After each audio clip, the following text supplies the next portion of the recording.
Hello my dear students. जैसे हम आपको बोल के रखे हुए थे, आज हम आ गए हैं आप लोगों के पास पज़ल का सेकेंड वाला पार्ट लेके। ठीक है, एज़ पर कि आप लोगों का प्रीलिम्स एग्ज़ाम कंसर्न्ड है, तो प्रीलिम्स एग्ज़ाम के लेवल का ही हम पज़ल करवा रहे हैं। टेलीग्राम पे एक स्टूडेंट हमको बोले हुए थे एक पज़ल सॉल्व करने के लिए। हम नेक्स्ट वीडियो में, ठीक है, जो कल तक हम अपलोड कर लेंगे, नेक्स्ट वीडियो में उस लेवल के क्वेश्चंस भी हम सॉल्व करेंगे जो ब्लड रिलेशन के साथ मिक्सअप होकर रहता है। ठीक है, ओके। उससे पहले आप लोगों के लिए एक छोटा सा अनाउंसमेंट आज है। ठीक है, जैसे हम ऑलरेडी एक वीडियो अपलोड कर चुके थे कि हम एक एनटीपीसी का बैच रन कर रहे हैं। ठीक है, एनटीपीसी का बैच हम रन कर रहे हैं और वो जो बैच है वो आप लोगों का पेड बैच है। ठीक है, आपको पेमेंट करना रहेगा सिर्फ मंथली जो है। ठीक है, महीने का आपको जो है वो पे करना है 400 रुपीज़। ठीक है, महीने का, मंथली का आपको 400 रुपीज़ पे करना है और आपको महीने में जितने सारे क्लासेस आएंगे वो सारे आपको अटेंड करने को मिल जाएगा। ठीक है, आप जब पेमेंट यहाँ पे कर लेंगे, पेमेंट के बाद हम आपको एक ग्रुप में जोड़ देंगे व्हाट्सएप में। उस ग्रुप में हम क्या करेंगे, आपको क्लास का लिंक शेयर करते जाएंगे, आपको बस एनरोल करना है और क्लास में ज्वाइन हो जाना है। वीकली 3 डेज का क्लास प्रोवाइड होगा। ठीक है, पर क्लास 2 घंटे का रहेगा। वहाँ पे आधा घंटा जो है वो आप लोगों का जीएस या फिर करंट अफेयर या फिर स्टैटिक जीके का डिस्कशन हम करवाएंगे। उसके बाद जो रेस्ट टाइम बच जाता है उस टाइम में हम आपको रीजनिंग करवाएंगे। बहुत ही जल्दी उस क्लास में आप लोगों का मैथ्स का क्लास भी जुड़ रहा है। ठीक है, अगर आप ओनली रीजनिंग या ओनली मैथ्स करना चाहेंगे तो आपको सिर्फ एक ही पेमेंट देना है। अगर आप दोनों करना चाहेंगे तो आपको दोनों के पेमेंट देने पड़ेंगे। तो आप जो पेमेंट देंगे उसमें आपके प्रीवियस ईयर के जीएस वगैरह के क्वेश्चन भी कवर हो जाएंगे, रीजनिंग भी कवर होंगे और मैथ्स भी कवर हो जाएंगे। ठीक है, इस रिगार्डिंग कोई क्वेरी आपको और फर्दर कुछ क्वेश्चन पूछना रहा तो आप हमको कमेंट सेक्शन में या टेलीग्राम में या फिर आप हमको जहाँ पे भी, जैसे भी आप जुड़े हैं, एफबी में भी जुड़े हैं, हमारे ग्रुप में, पेज में, कहीं पे भी है, आप हमको क्वेश्चन पूछ सकते हैं। ठीक है, बैच रनिंग है, अभी चल रहा है, 2 से 3 क्लास ही हुए हैं। तो आपके जो क्लासेस खत्म होंगे, ठीक है, क्लास हम लाइव लेंगे वहाँ पे, क्लास खत्म होने के बाद जो रिकॉर्डेड है उस क्लास का, वो रिकॉर्ड भी आपको हम प्रोवाइड कर देंगे। ठीक है, रिकॉर्ड हम प्रोवाइड करेंगे। क्लास खत्म होने पे उस क्लास में हम जो पढ़ाए हैं उसका असाइनमेंट भी आपको करवाएंगे और वो असाइनमेंट का क्वेश्चन जो है वो अगले क्लास में हम डिस्कस करवाएंगे। ठीक है, असाइनमेंट हम खुद से बनाएंगे, प्रीवियस ईयर क्वेश्चन पे ही बेस्ड रहेगा। जैसे आप लोगों का एनटीपीसी एग्जाम में पूरी तरह से उसी पैटर्न में पढ़ाई चलेगा कि जैसे आपको दिक्कत कोई ना रहे। ओके, तो ये थोड़ा सा इन्फॉर्मेशन आपको देना था। इसके रिगार्डिंग अगर कोई भी क्वेरी आपको फर्दर अराइज कर रहा है, लाइक क्लास टाइमिंग वगैरह एंड ऑल दोस्त, ठीक है, तो आप हमको वहां पे आराम से पूछ सकते हैं। आपको कोई जरूरत रहे तो आप कुछ नहीं तो इसी मतलब यूट्यूब पे ही कमेंट सेक्शन पे पूछ लीजिए। ठीक है, हम आपको तुरंत से आंसर दे देंगे। ओके, जितना जल्दी आप लोग जुड़ेंगे उतना जल्दी जल्दी सिलेबस आप लोग का कवर होगा। अब मान के चलिए आप हमसे आज या कल जुड़ रहे हैं और स्टार्टिंग के 2-3 क्लास जो है वो मिस हो गए हैं, तो जब मतलब रेगुलर स्टूडेंट्स का बैच ओवर हो जाएगा, मतलब आप लोग का जो, उन लोगों का जब खत्म हो जाएगा, आप उन लोगों के साथ पढ़ाई कंटिन्यू कर लिए, फिर वो लोग जब मतलब लेफ्ट हो जाएंगे या उन लोगों का जब प्रैक्टिस सेशन शुरू होगा, तब हम फिर आप लोगों का जो टॉपिक छूट गया था उसको हम आपको करवा देंगे। ठीक है, एग्जाम तक आपका कोई भी टॉपिक नहीं छूटेगा। सारे सिलेबस कवर होने के बाद आपके पास एनफ टाइम बचेगा कि हम आप लोगों का आराम से प्रैक्टिस भी करवा लेंगे प्रीवियस ईयर के क्वेश्चंस।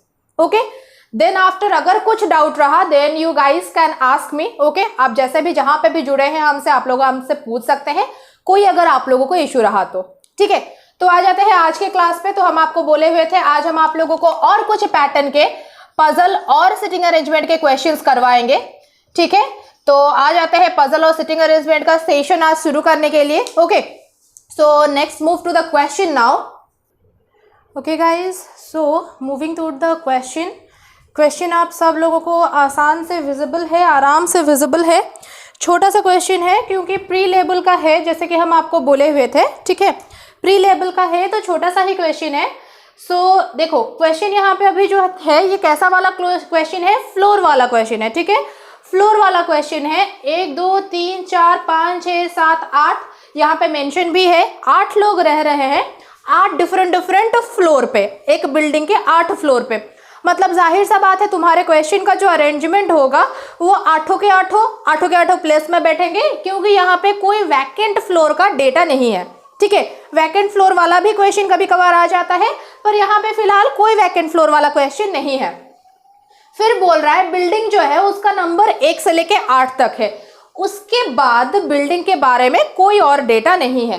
तो याद रखो, जब आपको ऐसा एक बेसिक डेटा दिया जाता है कि एक बिल्डिंग है जिसमें 9 फ्लोर है 1 से लेके 9 तक, एक बिल्डिंग है जिसमें 7 फ्लोर है 1 से लेके 7 तक, तब आप लोगों का जैसे बिल्डिंग में होता है काउंटिंग, आप लोगों का भी यहाँ पे काउंटिंग वैसे चलेगा। ठीक है, बिल्डिंग में काउंटिंग कैसे होता है, ग्राउंड फ्लोर, फिर first floor, second floor, third floor. ठीक है, नीचे से अप तक जब आप जाते हो तब फ्लोर नंबर आप क्या करते हो, इंक्रीज करते हो। वैसे यहाँ पे भी जो 8 तक है उसको कैसे करना है, सबसे टॉप वाला जो फ्लोर है वो रहेगा 8, फिर 7, फिर 6, 5, 4, 3, 2, 1। ठीक है, ये हो गया आपका फ्लोर वाला नंबरिंग जो है, ये बाय डिफॉल्ट वाला आपका फ्लोर नंबरिंग होता है, क्योंकि नंबरिंग को लेके कोई एक्सेप्शन का डेटा आपको नहीं दिया गया है। ठीक है, ये फ्लोर नंबरिंग को लेके कोई एक्सेप्शनल डेटा आपको नहीं दिया गया है, इसी वजह से आप लोगों का ये जो है वो डिफॉल्ट आपका फ्लोर का अरेंजमेंट हो गया। ओके, देखो क्वेश्चन जब बहुत छोटा सा ही है, क्योंकि अगर देखने जाए तो 4-5 लाइन में ये क्वेश्चन खत्म हो जा रहा है, हाँ या ना। ठीक है, 4 या 5 लाइन में ही क्वेश्चन खत्म हो जा रहा है, तो हम आपको हमेशा बोले हुए हैं डेफिनेट डेटा ढूंढो हमेशा, फ्लोर वाला हो, सर्कल वाला हो, टेबल वाला हो, कोई मंथ डेट वाला हो, सबसे पहले डेफिनेट डेटा ढूंढ लो। ठीक है, जब डेफिनेट डेटा मिल जाए सबसे पहले उसका गला पकड़ लो। क्या बोला है, more than 4% leave below D. More than 4% leave below D मतलब डी के नीचे एटलीस्ट 5% रहेंगे, एटलीस्ट। ठीक है, डी के नीचे वाले पर्सन जो है वो 5 या उससे ज्यादा हो सकते हैं। ठीक है, क्योंकि 8वां फ्लोर है तो आपका 7 तक पूरा जा सकता है। ठीक है, 5 लोग, 6 लोग, 7 लोग, उतना तक जा सकता है। उसके बाद क्या बोला हुआ है, 1% live between D F, D F के बीच में एक ही जन रहेंगे। A lives on odd number floor, A जो है वो ऑड नंबर फ्लोर पे रह रहा है। देखो इसको कैसे कर सकते हो, 1, 3, 5, 7, हाँ या ना। ए का जो पॉसिबिलिटी है वो क्या क्या होगा, 1, 3, 5, 7। ओरली बता रहे हैं, फिर सॉल्व करना शुरू करेंगे। हम आपको क्या बोले थे, अप्रोच। ठीक है, तो अप्रोच समझो, 2 पर्सन्स लिव बिटवीन ए सी, ए को जो बिठाए हो उस रेस्पेक्ट में 2 पर्सन उनके गैप में रख के सी को बिठाना है। ई लिव्स ऑन 3rd फ्लोर, आ गया एक डेफिनाइट डेटा। ई का जो है वो फ्लोर नंबर फिक्स है कि वो 3रे फ्लोर पे ही बैठेगा। क्लियर हो सबको, यहाँ पे ये डेफिनाइट डेटा है कि ई और कहीं पे मूव नहीं करना है, इसको यहीं बिठा लेना है। उसके बाद H lives just above B, just above का मतलब है इमीडिएट। ओके, इमीडिएट वर्ड जैसे काम करता है जस्ट भी वैसे ही काम करेगा, बी के तुरंत ऊपर एच को बिठाना है। Okay, C lives below A, just लिखा नहीं गया है तो ए के इमीडिएट बिलो में सी बैठे तो भी दिक्कत नहीं है, अगर इमीडिएट नहीं हुआ तो भी नीचे कहीं पे रहेगा। मतलब अगर ए तुम्हारा 6 नंबर फ्लोर पे है तो सी जो है 5, 4, 3, 2, 1 में से कहीं पे भी हो सकता है। बच्चों को कभी कभी डाउट हो जाता है, अच्छा बिलो लिखा गया है तो इमीडिएट वाला वहां पे होगा या नहीं होगा। तो याद रखो, बिलो लिखा गया है मतलब इमीडिएट वाला हो सकता है, नहीं भी हो सकता है। इमीडिएट वाला हो जाए तो यहाँ पे कोई गलती नहीं होगी। ओके, नेक्स्ट है F does not live below A, F जो है वो बी के नीचे नहीं रह, एफ जो है वो ए के नीचे नहीं रह रहा है, मतलब ए के ऊपर ही कोई एक जगह में एफ को प्लेस करना है। हो गया क्वेश्चन यहाँ पे खत्म। तो आपको क्या बोला था, more than 4% live below D, D के नीचे 4 से ज्यादा लोग रहने हैं। 4 से ज्यादा मतलब हम कितना बोले थे, 5। 1, 2, 3, 4, 5 लोगों को छोड़ोगे तो डी यहां हो सकता है। ठीक है, सुनो, सिर्फ पर्सन्स बिठाने हैं और कोई कॉम्बिनेशंस तो है नहीं, तो जितने पॉसिबिलिटी आते हैं वो सारे पॉसिबिलिटी को फेयरली ड्रॉ कर लो। डी यहां हो सकता है और डी यहां हो सकता है। हो गया, डी के इतने ही पॉसिबिलिटी आ सकते हैं और हर पॉसिबिलिटी में ई का प्लेस तो फिक्स ही है। क्लियर हो सब कोई? ओके, क्योंकि जबकि आपको सिर्फ पर्सन्स ही बिठाने हैं तो सारे पॉसिबिलिटी एक साथ चलाते चलो, ताकि एक बार ही क्वेश्चन आप रीड करो और एक बार में ही पजल सॉल्व हो जाए। अब आप ये वाला पॉसिबिलिटी ले रहे हो, अब बीच में कहीं ये अटक गया, फिर क्वेश्चन शुरू से पढ़ो, फिर दूसरा पॉसिबिलिटी लो, ऐसा मत करना। ठीक है, सर्कल वाला डेटा में वैसे ही कोई एक जगह में अगर वो पॉसिबिलिटी 2 में स्प्लिट हो रहा है, तुरंत उसको 2 में स्प्लिट कर दो, क्योंकि पजल जो 5 लाइन का है ना, वो 5 लाइन को अगर 3 बार पढ़ोगे वो 15 लाइन हो जाएगा। ओके, और डेटा जो टाइम है ना, वो टाइम कंजप्शन बढ़ जाएगा और आपको अल्टीमेटली टाइम ही कम कंज्यूम करना है। ठीक है, उसके बाद क्या बोला था आपको, उसके बाद बोला है 1 person live between D F. तो डी और एफ के बीच में कितने जन रह रहे हैं, एक ही जन। अब देखो यहाँ पे ऊपर तो जा नहीं सकता, तो एक जन छोड़ के ये एफ हो गया, और यहाँ पे भी एक जन छोड़ के ये एफ हो गया। बट यहाँ पे देखो 2 हो रहा है, 8 वाले में भी एफ जा सकता है, 4 वाले में भी एफ जा सकता है। ठीक है, अब अगर आपको मन करे तो चलो ठीक है, यहाँ पे इसको एक्सटेंड कर देते हैं इस साइड में, क्योंकि ये मेरा आजू बाजू में टैली करने के लिए आसानी होगा। ये डी बैठ गया, ठीक है, यहाँ ई बैठा है, ऊपर में एक में एफ को लो, एक में नीचे को एफ को लो, 1 person बिटवीन डी एफ हो गया। A lives on odd number floor, तो हम क्या बोले थे, ए का पॉसिबिलिटी क्या क्या हो जाएगा, 1 3 5 7 यही हो जाएगा। बट 3 वाले में तो ई है, तो ई ए का तो 3 होने से रहा। ओके, अब तुम्हारे पास और एक डेटा है, F does not live below A, मतलब ए के ऊपर ही रहना है कौन, एफ, ए के ऊपर एफ को रहना है। तो अगर आप सारे पॉसिबिलिटी में देखो तो 7 वाले में आप बिठा सकते हो ए को या नहीं। देखो सिर्फ यही वाला एक डेटा है जहां पे 7 में भी ए हो सकता है, पर बाकी सारे डेटा में देखो ए कहीं पे 7 तक नहीं जा रहा है। तो चलो ए का पॉसिबिलिटी तुम्हारे पॉकेट में क्या क्या रहा, 1 रहा, 5 रहा और 7 रहा। उसके बाद बोल रहा है 2 persons लिव बिटवीन ए सी, ए और सी के बीच में कितने हैं, 2 पर्सन है ए और सी के बीच में। अब यहाँ पे देखो एफ अगर 4 नंबर पे है, ई 3 नंबर पे है, तो अल्टीमेटली ए जो है वो 1 नंबर पे ही होगा, क्योंकि एफ के नीचे तो ऑड फ्लोर और कुछ बचा नहीं है। उसके बाद बोल रहा है ए सी के बीच में 2 लोग, 1 2 छोड़ के जगह ही नहीं है, ये वाला कैंसिल हो गया। क्लियर हो सब कोई। इस वाले पॉसिबिलिटी में आ जाते हैं। इस वाले पॉसिबिलिटी में अगर ए को 7 में रखते हो, ए को 7 में रखोगे, 2 लोग छोड़ के सी जो है वो 4 में चला जाएगा। समझ आया। अब वैसे ही उसके बाद बोला हुआ है अगर ए को 5 में रखते हो, 2 फ्लोर छोड़ के सी 2 में चला जाएगा। वैसे ही अगर ए को 1 में रखते हो, 2 फ्लोर छोड़ के सी 4 में आ जाएगा। समझ आया। क्लियर हो सब कोई। तो यहाँ पे अभी तक आपको दिख रहा है ए सी जो है ये सारे पॉसिबिलिटी यहाँ पे बियर कर रहे हैं, उसको छोड़ दो। अब यहाँ पे एफ जो है वो 5वें फ्लोर पे बैठा है। 5वें फ्लोर के नीचे तुमको कहाँ देखना है, ऑड नंबर पे ए को बिठाने के लिए 3 पैक है और ए जो है वो सिर्फ 1 में दिख रहा है। ठीक है, वैसे देखोगे तो 2 फ्लोर छोड़ के सी यहां हो गया, 2 फ्लोर छोड़ के सी यहां है। क्लियर हो सब कोई। उसके बाद आपको एक लाइन है H lives just above B, B को जहां भी बिठाओगे उसके तुरंत ऊपर एच को बैठना है। मतलब इन दोनों के लिए 2 आसपास वाला जगह खाली रहना जरूरी है। ठीक है, तो यहाँ पे देखो एक यहाँ जगह खाली है, एक यहाँ खाली है, एक यहाँ खाली है, ये दोनों कहाँ बैठेंगे, तो ये वाला भी पॉसिबिलिटी कैंसिल हो गया, ये भी कैंसिल, ये भी कैंसिल है। क्लियर हो सब कोई। इस वाले में आ जाते हैं। इस वाले में क्या करना है, एफ के नीचे कौन सा जगह देखो खाली है। एफ के नीचे एक 5th फ्लोर खाली है, एक 1st फ्लोर खाली है। ठीक है, एफ के नीचे एक 5th फ्लोर खाली है, D F E. 5th floor में ए एक हो सकता है, 1st फ्लोर में ए एक हो सकता है। ओके, उसके बाद क्या बोला है, ए सी के बीच में 2 लोग, 1 2 छोड़ के ऊपर नहीं जाएगा, 1 2 छोड़ के नीचे आया सी, 1 2 छोड़ के यहां आ गया सी। यहां पे भी वही प्रॉब्लम हो रहा है। देखो कहीं पे भी 2 जगह आपको खाली नहीं मिल रहा है, ना इधर मिल रहा है ना इधर मिल रहा है। ठीक है, कहीं पे भी आपको 2 जगह खाली नहीं मिल रहा है जहां पे एच बी बैठ सके। क्लियर हो यहाँ पे सब कोई। अब आ जाते हैं अल्टीमेटली हमारे पास यही वाला डेटा रहा। ओके, तो ये सारे पॉसिबिलिटी क्या हो गए, कैंसिल हो गए। हमेशा याद रखो पॉसिबिलिटी कैंसिल करने का देखना है तुमको। हम समझा रहे हैं तो एलैबोरेट करके समझा रहे हैं।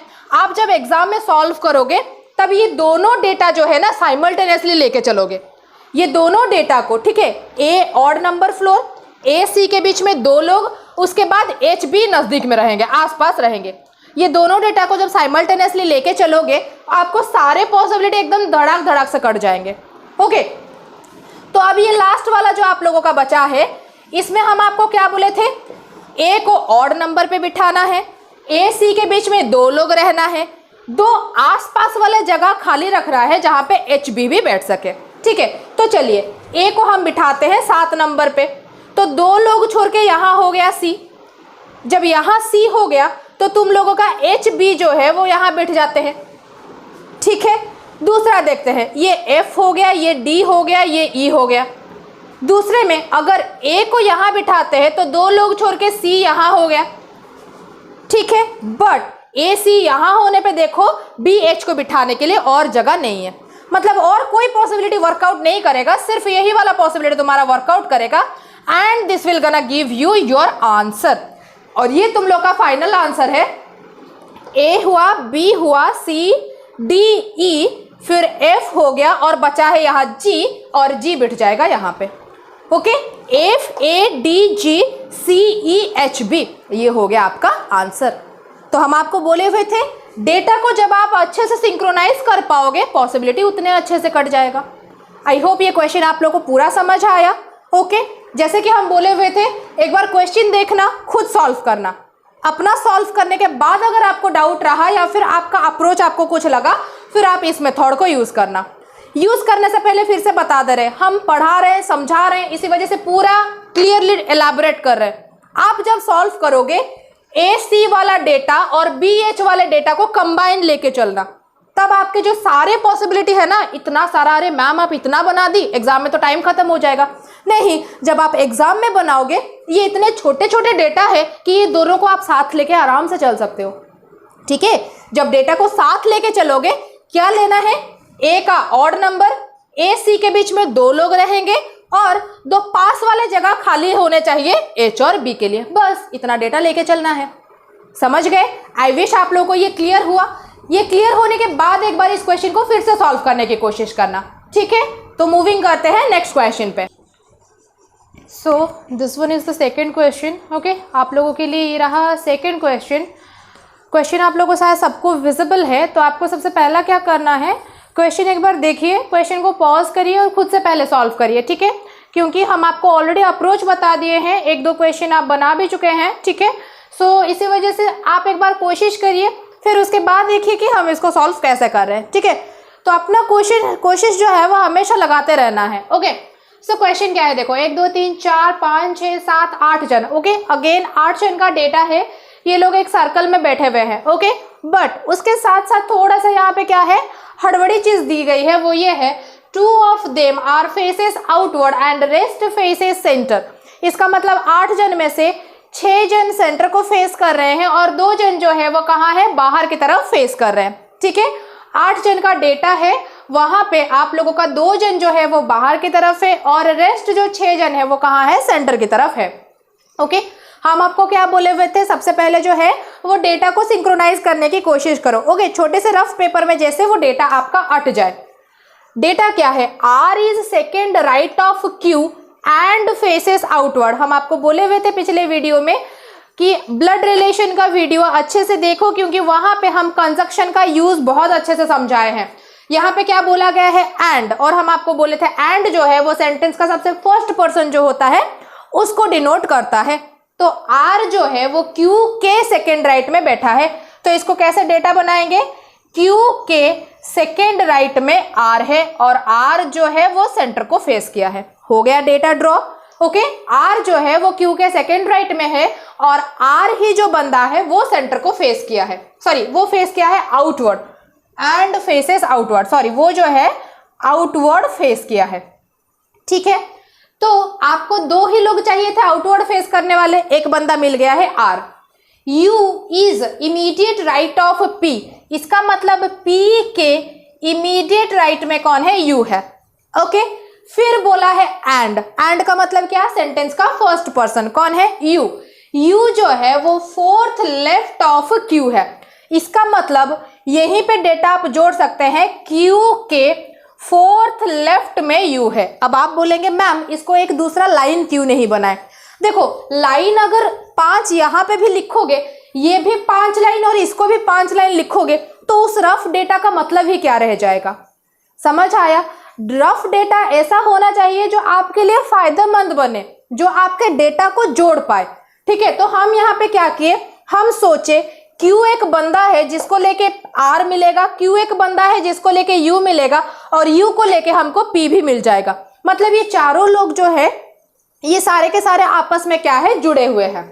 ठीक है, नेक्स्ट आते हैं W, who is an immediate. हम आपको बोले हुए थे हु क्या करता है सेंटेंस में, हु से जस्ट पहले जो बैठा है उसी को डिनोट करता है।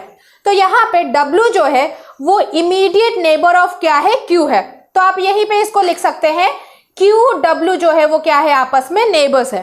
ठीक है, W जो है वो इमीडिएट नेबर ऑफ Q है और यहाँ पे क्या लगा है, एक कॉमा लगा है। इसको भी आप ब्लड रिलेशन में देख सकते हैं, यहाँ बता दे रहे हैं ये कॉमा जो है वो एंड का काम करता है। ठीक है, किसका काम, एंड का काम। और सेंटेंस के पूरे पहले में जो बंदा बैठता है ना उसी के पास चला जाता है एंड के जैसे। ठीक है, तो ये कॉमा यहाँ पे W के लिए है, W is second left of P।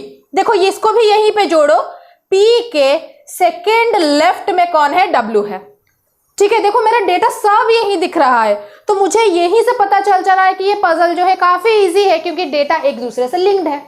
समझ आया? ओके, फिर देखो V is third left of T। ये लोग यहां नहीं है तो T के थर्ड लेफ्ट में V बैठा है। ठीक है, उसके बाद S is immediate neighbour of QR। तो QR जो है उन दोनों का नेबर कौन है, S है। देखो ऐसे कर लिए।